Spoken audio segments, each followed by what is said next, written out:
Hello, Principles of Biomedical Science students, and welcome to this walkthrough of the 1.2.2 Lab Journal. So as always, I'm going to start on the stream where you would start, and I'm going to click over to classwork. I always use 1A as my example. So here we go. I'm going to scroll down. You see we have a new topic, Anna Garcia autopsy report. We'll be filling that in as we go now. But I'm going to scroll to today's date, which is for my A-Day classes, Monday, 11/9. Okay? And I'm going to open the 1.2.2 Lab Journal. You can see that I have the one that we did together in case I move too fast. You can always look at that. And I'm going to open this up. And for me, I'm going to make a copy, but you don't do that. I like to do that. That way when I type in it, it can save. So there we go. So that's the one I'll be working in. You'll be working in the normal one, okay? And next, log on to mypltw.org. And I'll give you a minute to do that. Remember, if you've forgotten your username and password, it has been a while, use general student and password 1. And then click on courses. I assume you paused if you needed to pause. And in your library, you'll choose Principles of Biomedical Science. And in the left side scroll bar, lesson 1.2, we're moving right along. And we're going to do activity 1.2.2, time of death. Now this one, you'll see right at the top, it has this distance learning activity. So it's an alternate one, which is the one we will use. So click on that so your page looks like this now. Our goals will be to evaluate evidence to determine time of death and analyze the results of a scientific experiment. But first, we have some new terms that we need to define. So we've done that example autopsy report, and we need to know Anna's time of death. Remember that she posted something at 9 p.m. and Taylor Diaz found her at 10 a.m. the next morning. But when did she actually die? We need to know. So here we go. We have physiological time of death. That's a new term probably. And that's the time when the decedent's vital functions actually stopped. Now I'm going to copy and paste that here. That's really hard to determine if you don't die in a hospital. I'll make that bigger for you because unless you're hooked up to a machine, what exact time does your heart stop beating? What exact time does your brain stop transmitting electrical signals? It's really hard to determine. The estimated time of death, the time the medical examiner estimates that death occurs. Remember, the medical examiner is the one that does the autopsy. They are a doctor.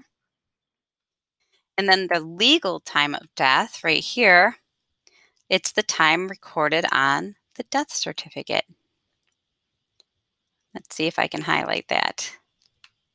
Sometimes the website doesn't like me. So Control Copy and Control Paste. So I have those pasted right from the activity into this. Then we're going to define rigor mortis, which you probably already know or have some concept in your head what it is. All right, so the reflection question, spoiler alert, I already answered it. Why is determining the physiological time of death difficult? It's very hard to tell exactly when a heart stops beating. All right, so there's a suspicious death. We need to know when the person died. Why? Because we need to know what the persons of interest were doing at that time. And let's see, rigor mortis, right here. I bet you already knew this. The stiffening of joints and muscles after a person dies. That's to copy and paste what I wanted, so let me try again. So it's the tendency of a body to get frozen in position when you die, when a person dies, not you. Okay, there it is. Algor mortis is the temperature. you know that a body, when it dies, starts cooling down. And we're going to look at that today. So copy and paste. So algor mortis is the change of body temperature after death. Generally about 1.5 degrees Fahrenheit per hour, it cools down. And then livor mortis or lividity is the tendency of blood when it's not being pumped through your body or moved around by your muscle contractions. Your blood will pool in the lowest spot. It'll be pulled by gravity. So livor mortis is the pooling of the blood. And there's a typo on this website. It says pooling of the body. No. We're going to change that. Pooling of the blood. And it causes a reddish purple, purplish red discoloration. So here we go. If a body is warm to the touch, scenario 1, and without rigor, meaning the muscles are still flexible, what can you deduce about the time of death?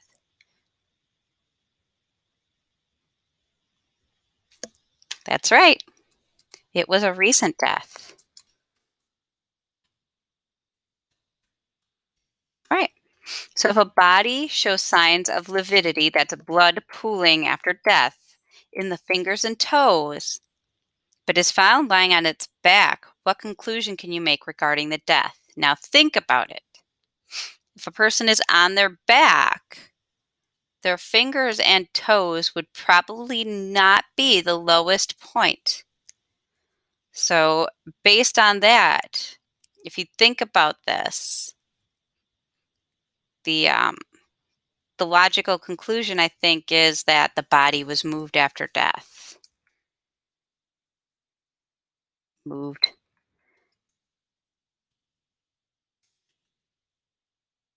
If you came up with a different conclusion, you're probably not wrong. There's several ways that can happen, but the most common answer is that it was moved after death. All right, so now we're going to look at data related to the rate of cooling. The problem presented to us is how do different ambient temperatures, that's surrounding temperatures, affect the rate of body cooling? We don't know. We have a guess or hypothesis.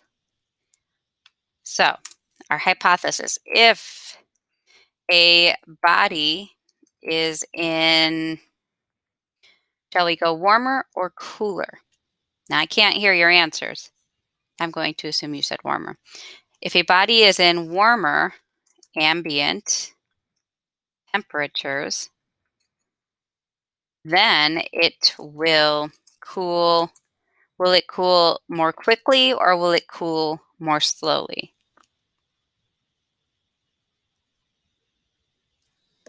Right, probably more slowly. Then it will cool more slowly than a body in cooler ambient temperatures. Period. Yay. Or independent variable. What are we going to manipulate? What would we manipulate if we were doing this in a lab? Would we manipulate the temperature or the rate of cooling? Yes, the temperature.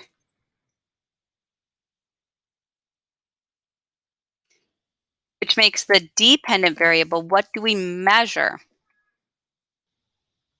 Yes, the body temperature, the rate of cooling.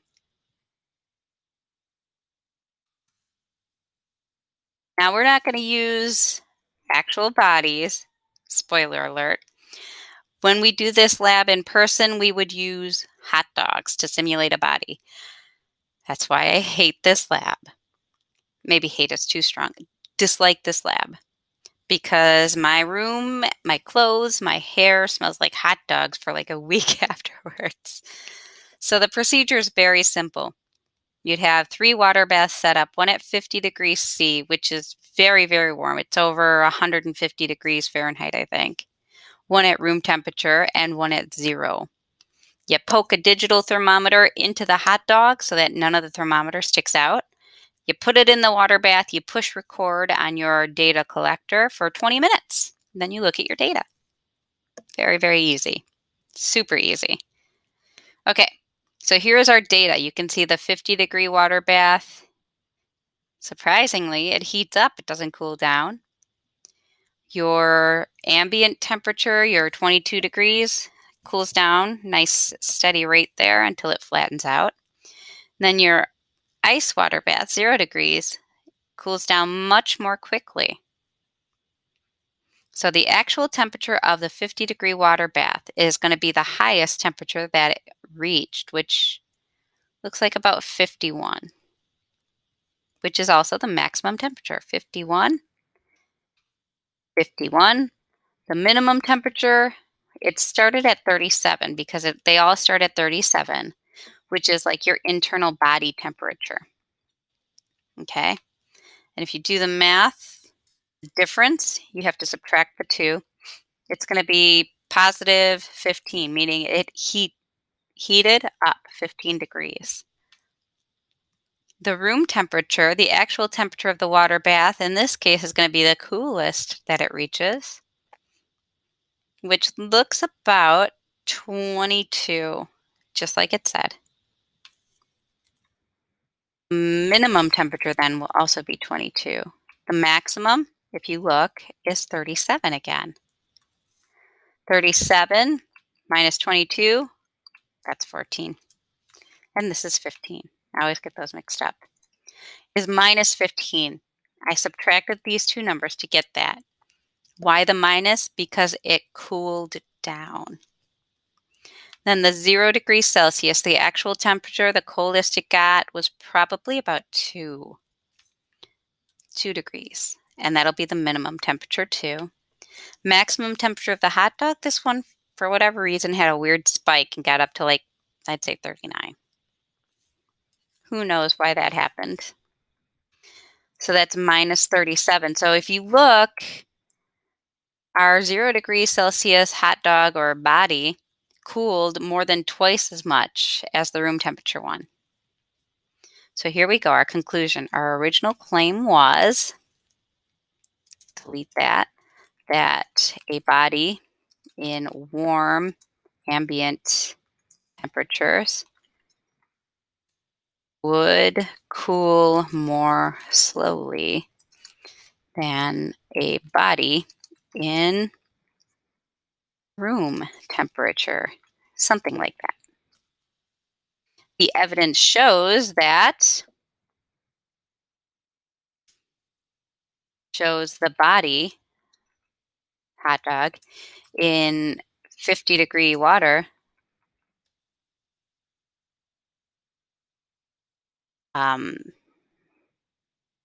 heated up instead of cooling down.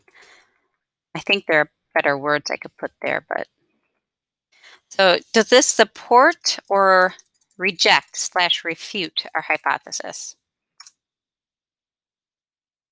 It rejects our hypothesis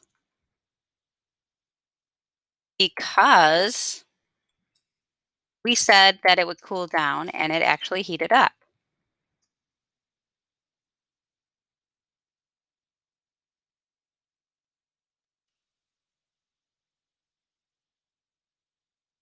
All right. So that is the hot dog rate of cooling lab. Fun. I'm going to, just because I like having this in one space, now we're going to determine Anna's time of death. And we're going to use the Gleister equation, which is good because she was found at a normal room temperature. If she were found outside in Wisconsin in January, or let's say in Australia, again in January, we couldn't use this because the temperature would be so different that the 1.5 here is the degrees per hour. That would not apply. So we've got to find Anna's death temperature and the time it was recorded. There's stuff here about the body farm in Knoxville. Yee, crazy. And if we scroll down, that's just going through the experiment. Let's see. So Anna, She was found in a comfortable 73-degree lab. She was at 78.2 at 11:30.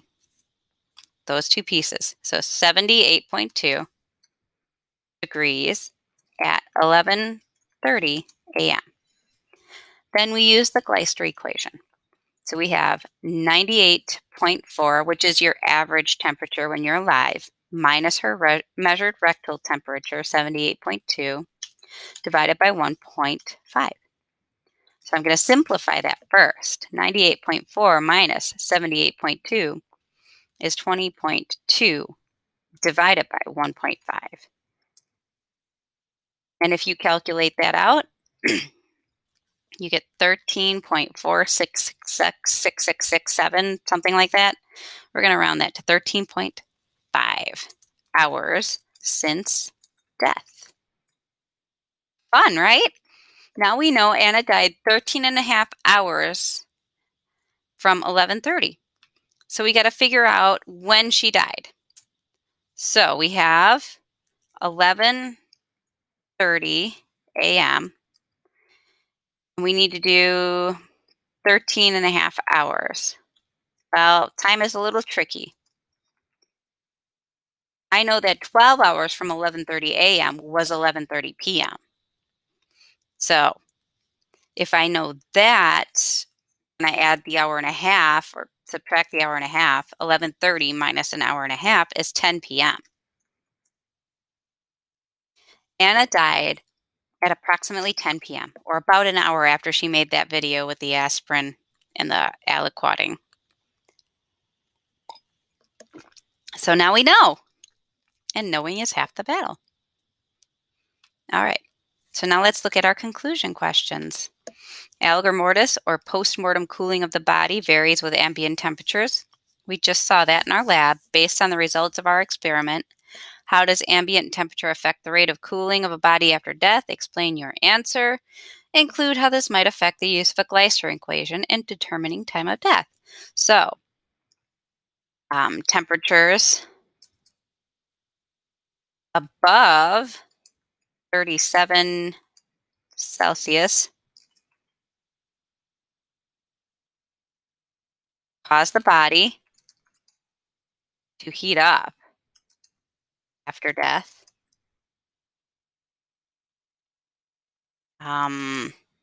Temperatures below 22 degrees Celsius. You can spell.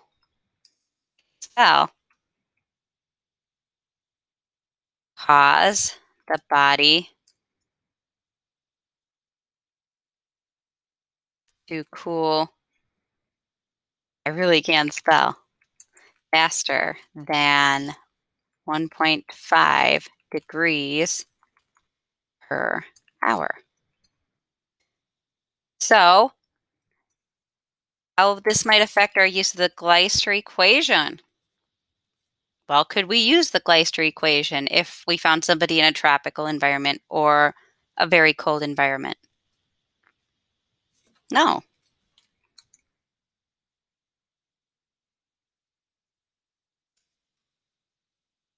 So the Gleister equation cannot be used when a body is found in extreme conditions.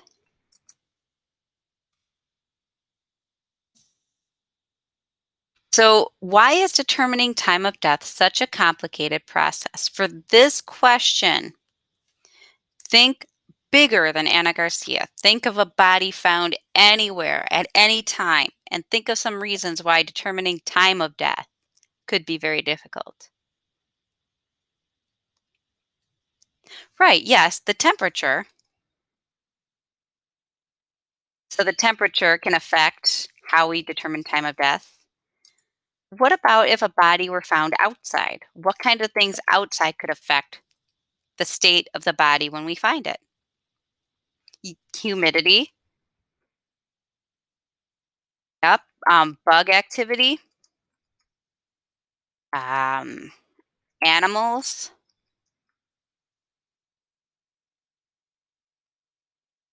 Yeah, there's lots and lots of things that can affect how the body looks and how we can determine time of death. In some cases, you can't determine time, just day. Yeah. All right. So good job, guys. Good job. I will stop this now and you can turn this in when you're done with it.